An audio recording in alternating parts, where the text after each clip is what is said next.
Ladies and gentlemen, for those of you who have never seen a subway, we are on 42nd Street and 8th Avenue. And this is what a subway looks like. The trains go underground.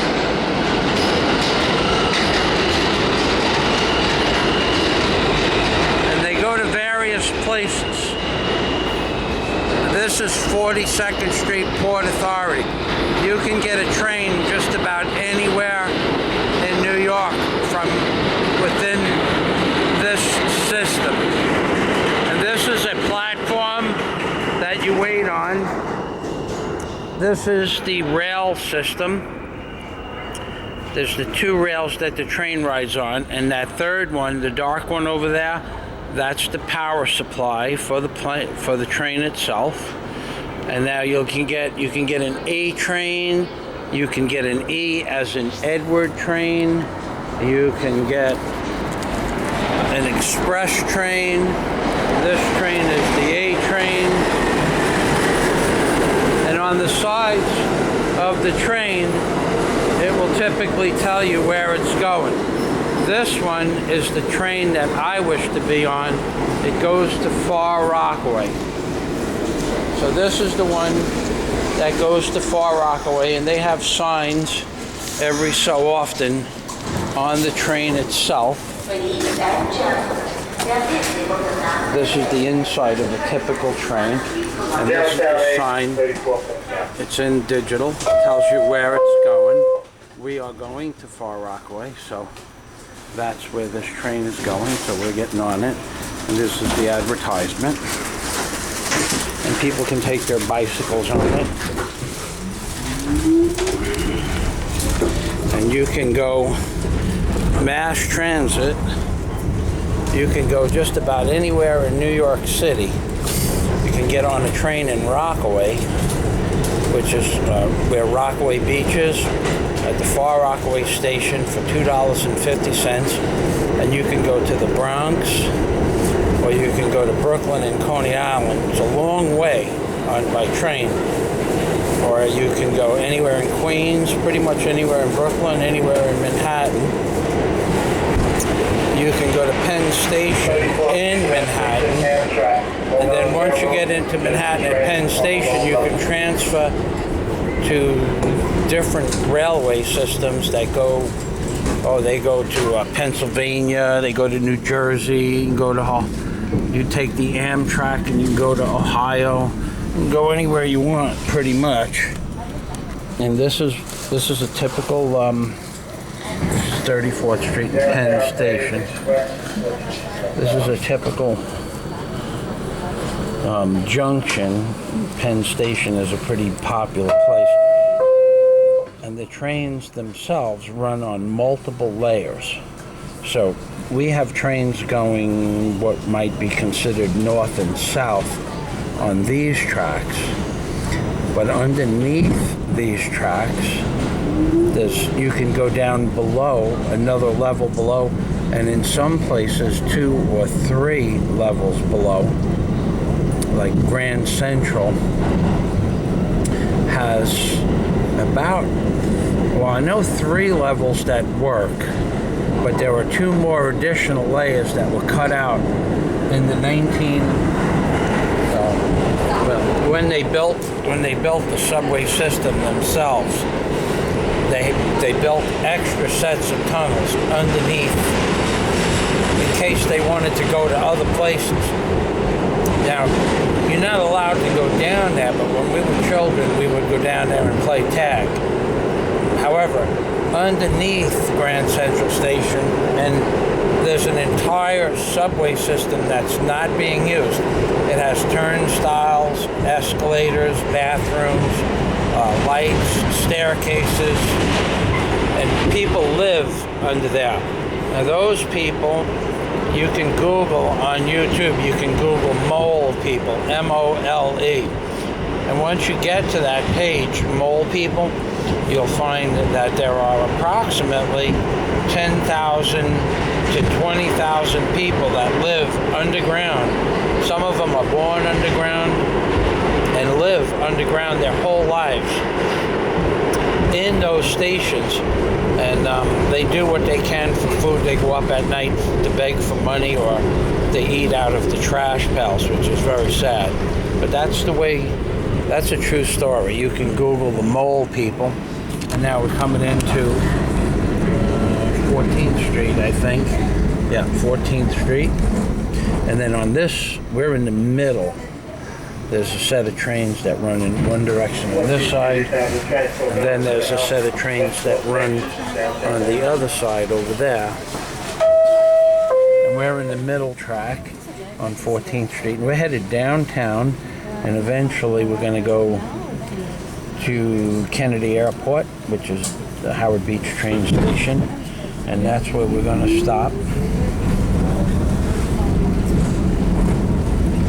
Now, I don't know how much battery I have left. Now, these trains, as I said, there are thousands of stops that you can get on and get off. And it only costs $2.50 to get into the system. And there are a great deal amount of people that actually live on the trains. And they eat, sleep, and live here in the wintertime, which is, again, very sad. So when I get to the JFK Howard Beach stop, and there's a turnstile, then you get off, and then I have to walk about 5 blocks. And then if I get home early enough, I'm going to bring my truck out to Long Island, sell my truck. I'm headed to the Philippines. Yay, Manny. Yay, Scaminati. Yay, back to India. This is what it looks like. Now I'm going to keep this thing running. I'm going to keep the camera running until it runs out of battery, so that you can see just how vast this system actually is. Now across that train over there is an E train, and that you can be on the same track with an E train and an A train and a C train. B, D, F, and M, lower level, downtown, A, Express, Canal Street. And what happens is, at different junctions, there's crossover tracks or switch tracks. So this train will pull out of this station, and it'll either go straight, or it'll switch to the left, or switch to the right, and head into the direction we're going. And then once it gets past the train coming in the other direction, or it goes to where it can switch back onto a main track, because this is an express, then another train going in the other direction uses this track going in the opposite direction at 50 miles an hour. And there's a switchboard operator, pretty much computerized now, but there's a switchboard operator and a main computer system that does all the switching. It keeps the trains from going head on into one another. Just a good thing, because it's a real but a mess when there's a collision underground. The trains crumple up like tin cans, and they wrap around the beams, and the people, they need sponges to get the people out of the trains. That's Spring Street, because like I said, this is an express, so we're going to pass a lot of stops. Well, and even if it wasn't an express, it would pass a lot of stops, because it's on a different track. No reason the A train might not stop at Spring Street. I don't know. I don't really remember whether it did or it didn't. I haven't been on a train in about 22 years, except for this week, to go in and out and pick up my visa. So you can see, there's now also I'd like to tell you that that was a big switch right there. That was a big switch place. You can see all kinds of doorways and hallways and byways and ladders and systems. Underneath all of this, no matter whether there's people living under there or not. There's a tunnel system that, as a dock builder, I used to build for 1456. And the tunnel system has a set of pipes and trenches, and they have pumps. They have huge pumps. When I say pumps, I mean like 16-cylinder diesel pumps, or diesel electric, or electric and diesel backup. And the pumps pump out the water if it rains really hard, or if the tube itself, the train tube itself, is underwater, or the groundwater seeps in. There's huge pumps. Now you can get to those pumps by walking off the platform. You used to be able to get to them, and down the tracks a little bit there'd be a steel door with a doorknob on it, not locked and not padlocked or anything like that. And you just open up the door and walk down into the pump room. And we would play in the subway systems all day by playing in the pump rooms, playing in the extra subways. And when I said before that there were extra tubes and extra subways, I meant there was everything. There's platforms. They even had toll booths back when we were kids, but they didn't have toll people in the toll booths. And you could open up the door, it wasn't locked or anything like that, and go in and you could play toll booth collector. And back then they had the old wooden turnstiles, so you could play, like, you know, people hand you a dime, or at the time to get on the subway when we first did that, the subway was 10 cents. And it was a little small token, a 10-cent token. You can see, now there's a door there. The next stop will be... That door could lead to anything from a boiler room, flood room. It could lead to a utility room. Could lead to the pump room and the utility room. You know, they have access for the people that work here in all the different rooms. Wow! Did you see that eye that was on the wall? There was an Illuminati eye on the wall. There's another one. They're on every wall. Oh, that's interesting. The Illuminati eye is on the subway train walls. Huh. What an interesting concept. They are taking over the world. I wonder if, when I said, did you see the eye, back it up about 9 or 10 seconds and look at the tile wall. Look at the tile wall about 7 feet off the ground, and you'll see a brown eye. It's a regular eye, too. It's not like something that looks like an eye, or maybe it's an eye. It was an eye. And these people do this every day. They do this every day. They sit in these trains every day, and they go to work and they come home. I used to do this also when I worked in Manhattan. I forgot what time I left in the morning, but I left at 6:30. Maybe 6:15 my train left. And at 6:15 in the morning, I would get a seat in Howard Beach, but the trains would get packed like sardines. And then these trains, they have some of the staircases are Rockaway Park. the new stainless steel, and some of them are very old metal staircases that are painted green. And I think green was the color that they chose to paint them years ago. I don't know if there's any eyes on these tile walls, but there isn't any tile walls.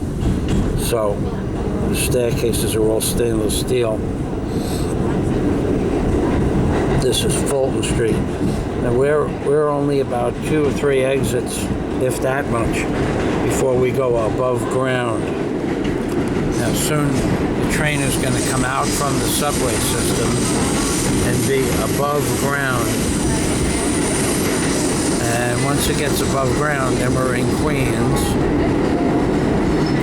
It comes out of underneath the earth, just about the Brooklyn and the Queens line, borderline. Okay, I used to, when I said I used to go into Manhattan, I would have a bag of tools with me, carpenter tools. But you can get on the train with a bag of tools or a box of tools if you like. The gentleman over there has his bicycle. You can bring a small shopping cart or a stroller for your child, wheelchair, if you need like assistance like that. Very rarely do you see people bring wheelchairs on the subway, but it's allowed and it's possible. It's just not accessible at every station to have a wheelchair and an elevator. So they have to go to certain destinations or stops.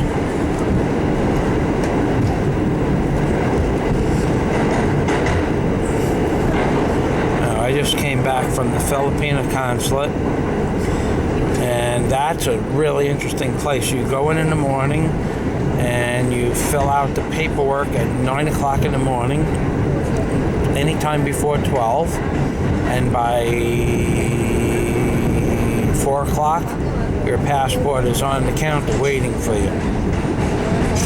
And if you need to go, this is only in New York City. Most places you have to do it by mail. But if you need to get a passport for the Philippine consulate in New York City, you can go online and you can Google Philippine consulate, and it will come up to the Philippine consulate, and the address is 556. Hey, it's the Rockaway Park via JFK. 556 5th Avenue. 5th as in numeral 5 Avenue. Or you could go to P as in Peter, C as in Charlie, G as in George, pcg.org, and that will bring you to the Filipino consulate website as well. Now, one thing that I didn't see on the website was sometimes you can miss it. If you're going to pick up a visa the same day, you need to have your passport with you. There are certain requirements, but you also need to have your itinerary for flight. So if you're going to go to the Philippines, you need to have your tickets paid for and a receipt, copy of the tickets. Copy of the tickets that you paid for. You can any printout, you can go to a Staples and have them printed out. But you can't get your visa without paying for your tickets in advance. And I made that mistake last week. But then I went to the public library and did a bunch of videos. Now today, from the time I filled out my paperwork in the morning, maybe 11 o'clock. I got there at 10. It took about 5 minutes. There was no line. And then by 11 I was gone. And then I went to the New York Public Library. I went to St. Paul's, St. Thomas Aquinas Church. That's the one with all the apostles. And then I went to St. Patrick's Cathedral. And then I grabbed a Subway sandwich, a foot-long Subway sandwich on 34 East 43rd Street.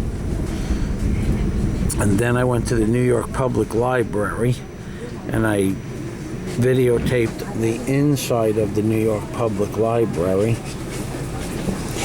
and the marble halls, and in that video all the displays from the 1940s and 50s and 60s that they had, I slowly zoomed in and zoomed out on the pictures of the antique file cabinets and the people with their clothes from the 1940s or 50s.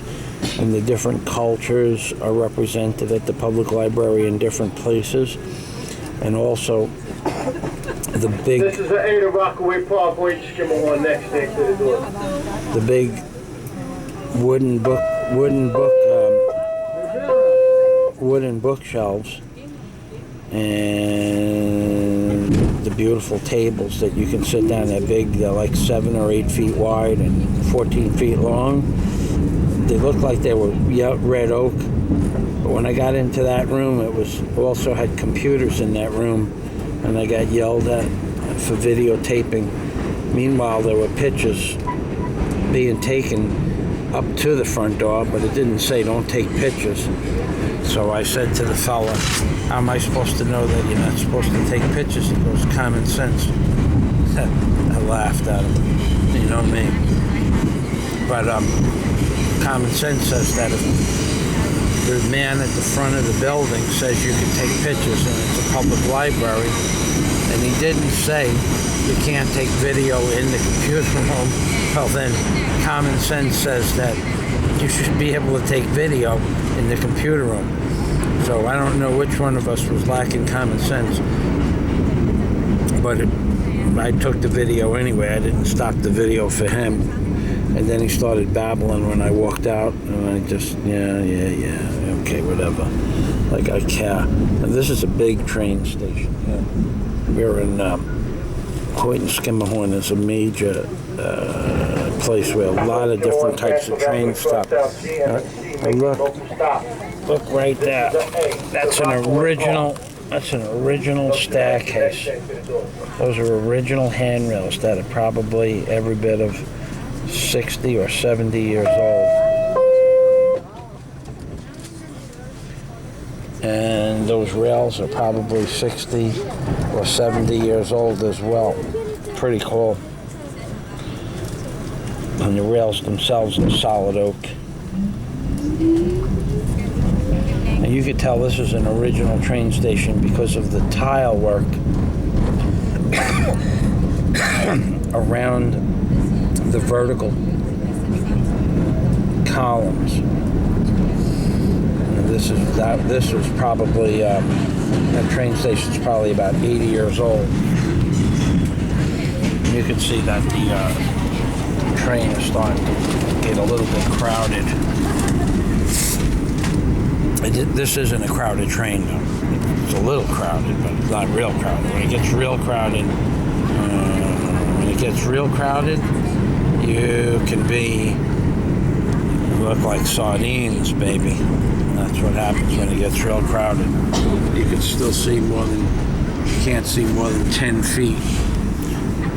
When it's really crowded, you can't even see 5 feet when it's really crowded. And that happens. We're at rush hour now. It's 5 o'clock, so this might happen on this train. Could happen, might happen, maybe not, because we have like 2 or 3 more stops, I think, after this. Depends on how express this express is. Like I said, I don't really know.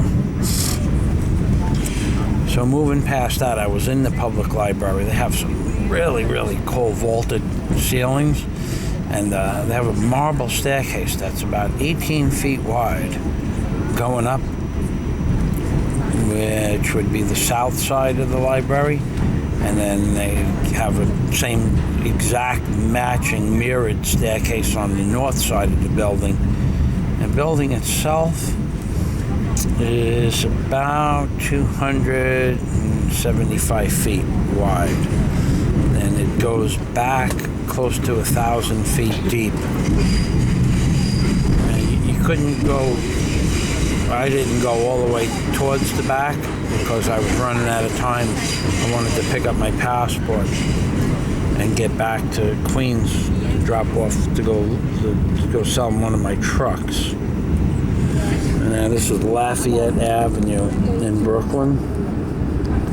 Lafayette Avenue. And you can see this. These are tile walls. They're pretty standard tiles, pretty standard.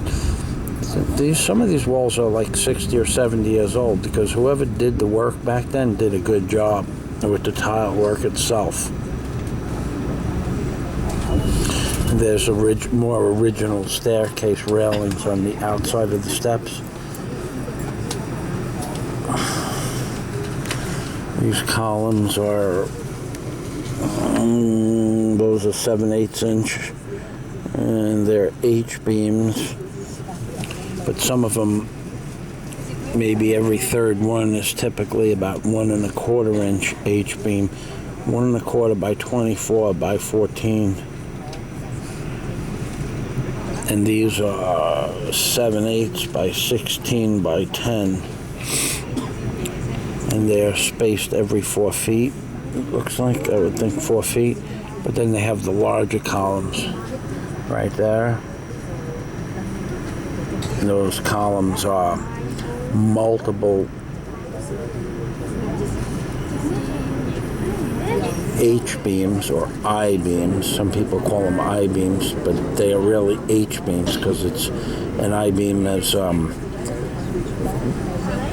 narrower than it is wide, depending on your point of view. And these are the different, you can see down at the bottom they have concrete. You know, when we were kids, there was a guy that was really skinny. We were all skinny. He would lay on that concrete right there and let the train go over him. There was plenty of room. Unless something was hanging off the bottom of the train, then it would have killed him, but it never did. I never did that. I passed on that one trick. One of the one things. We have a small track fire being extinguished if I was trying to short. A track fire. Oh my God. A track fire. We have a track fire.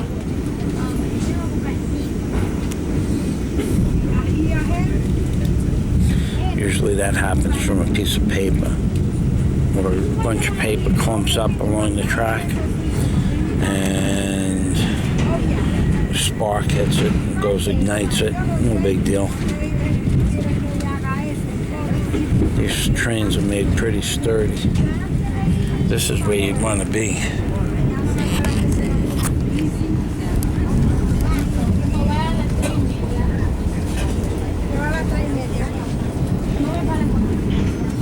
You can see it's not so crowded now. One thing that's just amazing me is that this battery lasted as long as it did, and it still looks like it has one more bar. I have done at least 3 hours of video, which I guess is, this battery goes 2 hours and 34 minutes usually, so I guess it could be a good day. Maybe because it's cold, it's lasting a little longer. But I've videotaped every bit of that already. I can smell the paper on the track fire now. It's amazing. Smell it. It's like cardboard. Whatever it is, we just drove through it. I doubt if they were extinguishing it. I think it was lying. I think the extinguishing part of the track fire was driving through it at 50 miles an hour. This is Clinton and Washington Avenue. It's gone.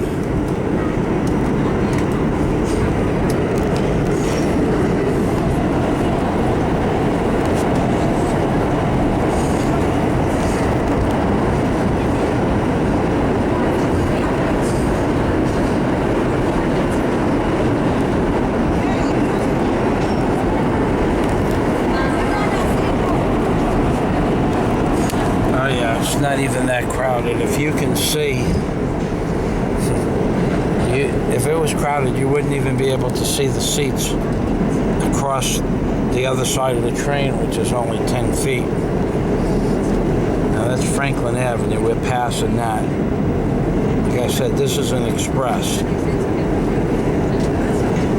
Whoever does this switching of the tracks, whoever designed this whole system, gotta tell you, it's a pretty reliable system. These train tracks switch tens of thousands of times and never make a mistake. have motors, they have servos, they have micro switches, they have redundant micro switches. It's amazing. The whole system is amazing. Look for the lower level X stop on Euclid Avenue.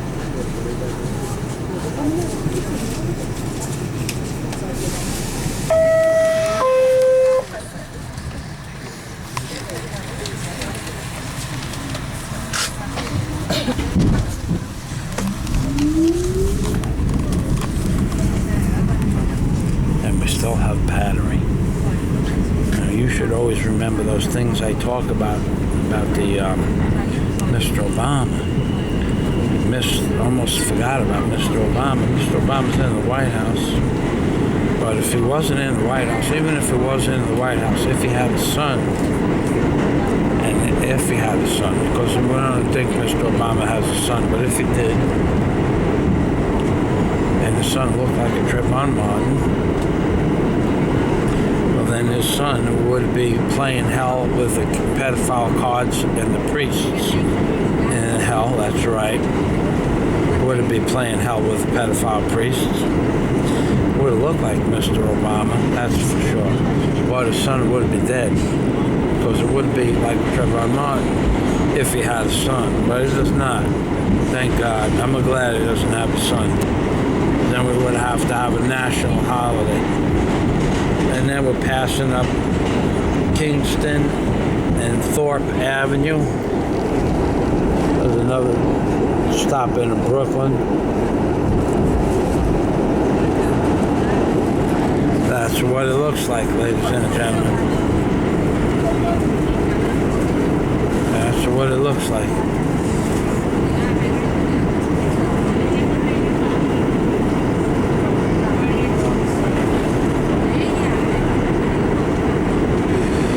Oh, I don't think I'm going to get to sell my car today. By the time I get home, it'll be well after 5:30, 5:45. Actually, I left the consulate at 4:30, got to the train at 5:15. This is Utica Avenue. Now, Utica is in downtown. Utica Avenue is a pretty long avenue in Brooklyn. It's downtown Brooklyn.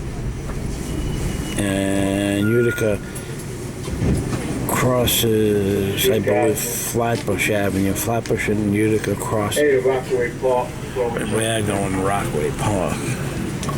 Oh, there's some. Let's see what kind of tile we have over there.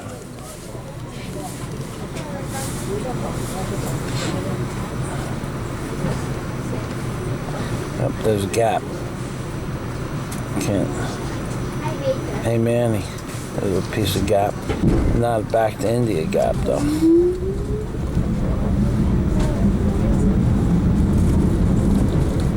This is a pretty train station. If you look at the floor, it's multiple colored tile floor. I never saw that before.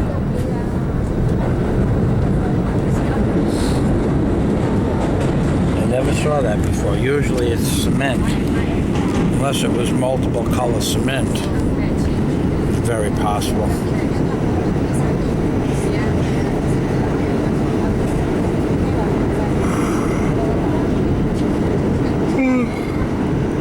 Excuse me. Yeah, in 48 hours from right now, I'll be boarding my plane to the Philippines. 48 hours. Which means I have to sell a truck, put 700 or 800 pounds of material up in the garage, empty out my truck, bring my truck to somebody to sell it, put 8 locks on my suitcases, pack Ralph Avenue,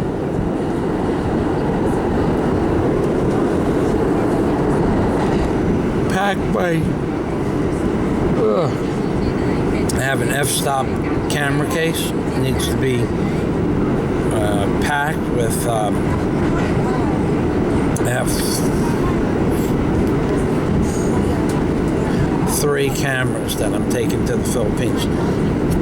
And 1 SLR. 3 video cameras and 1 SLR. But I'll only be using 1 of those at a time.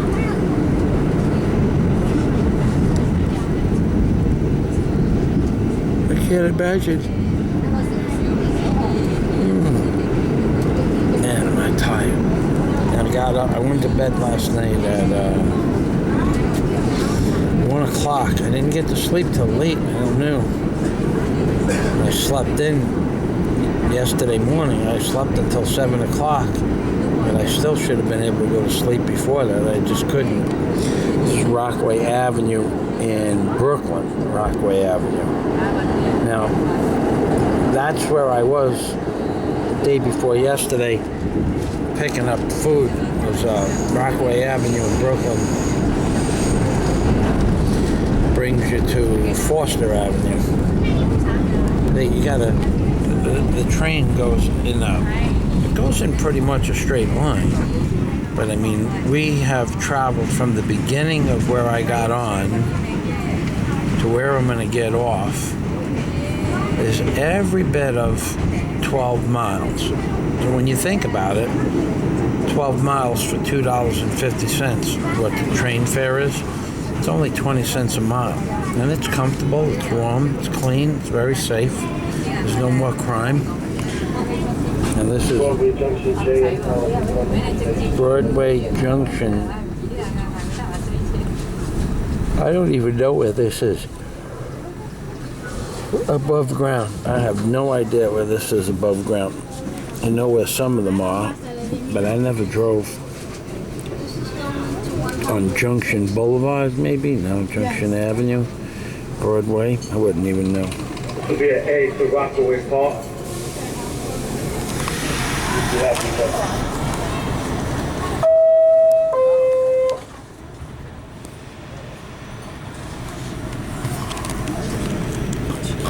There's another train going in the opposite direction.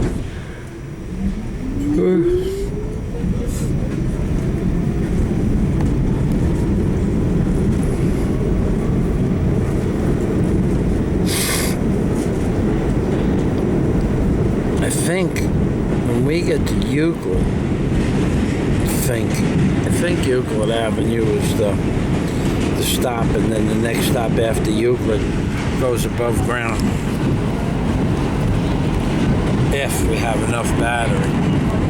Might run out of battery. Good possibility that we're going to run out of battery. Can't believe it lasted this long.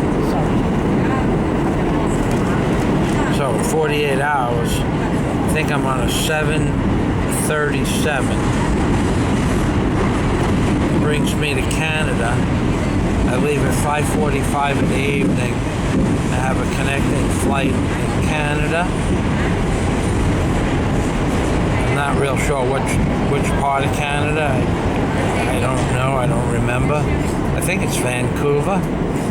Then that flight lands in Vancouver at like 7:15 p.m. And then there's a 3-hour layover in Vancouver. And then from Vancouver, the plane goes to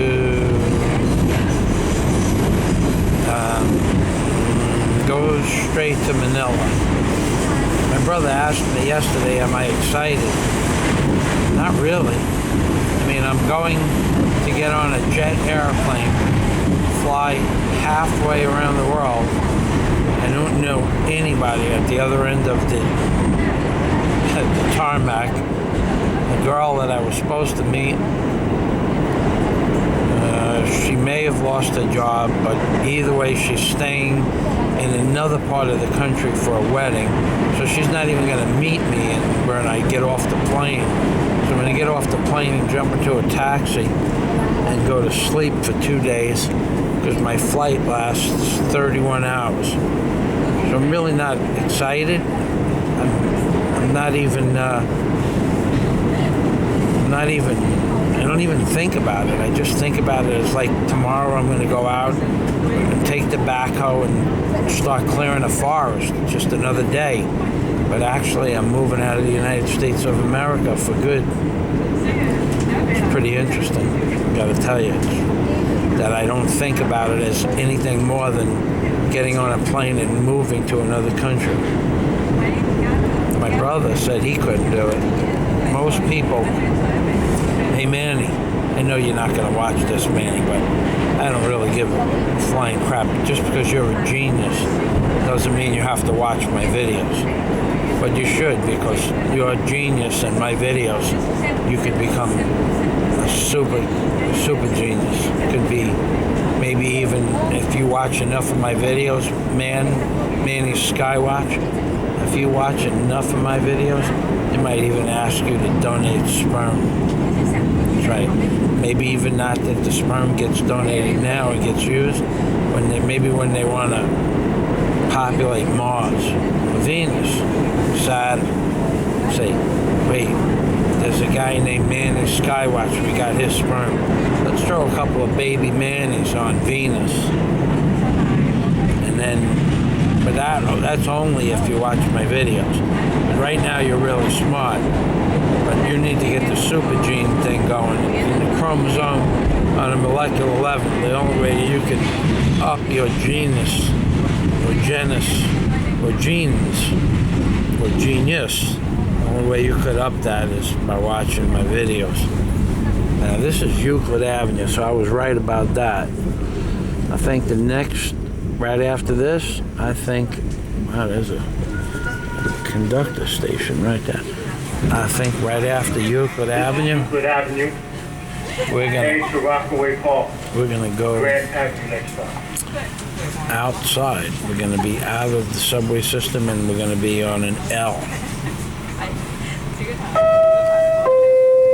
Train is starting to clear out.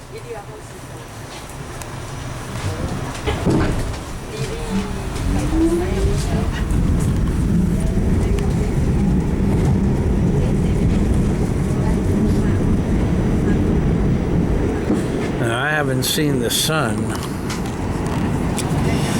maybe 3 days. It's been 3 days since the sun has been out. Manny. So we've had chemtrails. I watched a really good program about 9/11, and then there was some chemtrail links in it yesterday.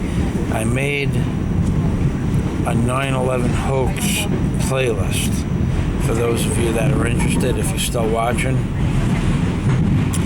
And in this playlist, the first video was a lieutenant colonel who was an interceptor pilot. An interceptor pilot in the Air Force. And he says 9/11 was an inside job. He said that so many things are wrong with the official report. It's beyond anybody's comprehension that anybody could even believe it. No military people believe it. And there's a lot of reasons. As a jet mechanic, I can tell you things that are not supposed to happen is that radar, and we have New York, New Jersey, Newark, and Connecticut. Now, these are called TCA, Terminally Controlled Areas. This is Grant Avenue. And in a TCA is the airport, and then what is called